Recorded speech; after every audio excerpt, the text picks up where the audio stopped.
Çərkli təamları və duzlu yeməkləri sevənlərin ən çox aldığı məhsullardan biri də hissə verilmiş qidalardır. Balıq, ət, toyuq və pendir kimi məhsulların daxil olduğu bu qida növləri əksəriyyət tərəfindən də çox sevilir. Satışda müxtəlif firmalara məxsus xeyli sayda belə məhsullar görmək mümkündür. Bəs alıcılar ən çox nələrə diqqət edirlər?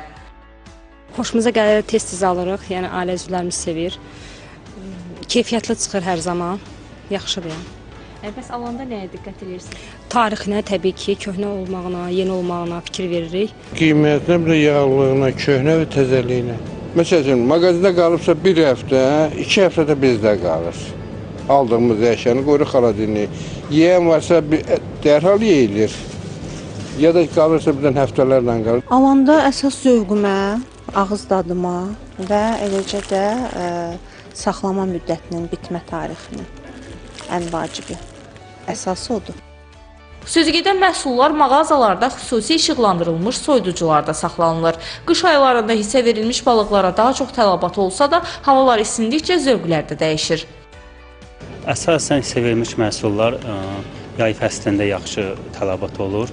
O da spirtli məhsullarla çox istifadə olunduğuna görə hissə verilmiş məhsullardan boğaz, bildirçin, file, hamısı hissə verilmiş. Əsasən bunlar çox tələbat var. Hamısında saxlama şəraiti 0-6 dərəcədə olur. İstifadə müddəti isə 1 ay olur. İstifadə müddəti bitdikdən sonra həmin məhsulu firmasına müraciət edirik, firması gəlir, onu iade edirik. Üzərində 30 gün tarix var, 30 gün qablaşdırılma pozulmamış var, yəni belə deyək. Onu açsandan sonra belə deyək, o 3 gün ərzində yesələr lap yaxşı olar, belə deyək. Hissə verilmiş qida növləri alarkən yalnız istifadə müddətinə baxmaq kifayət etmir. Bununla yanaşı digər nüanslara da fikir verilməlidir. Həmin məhsulları mənşəyi bəlli olan yerdən alındıqda eyni zamanda doğru şəkildə bişirilməlidir.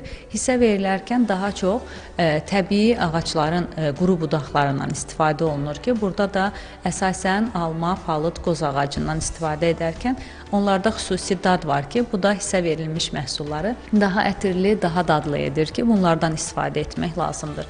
Eyni zamanda əgər tam bişirilməmiş olduqda bu zaman həmin məhsullardan, xüsusilə ət məhsullarından insan orqanizminə salmonella və digər bakteriyaların yoluxması ola bilər ki, bu kimi məhsullar daha sonra zəhərlənməyə gətirib çıxarda bilər. Bəzi şəxslərə hissə verilmiş qidalardan istifadə etmək məsləhət görülmür.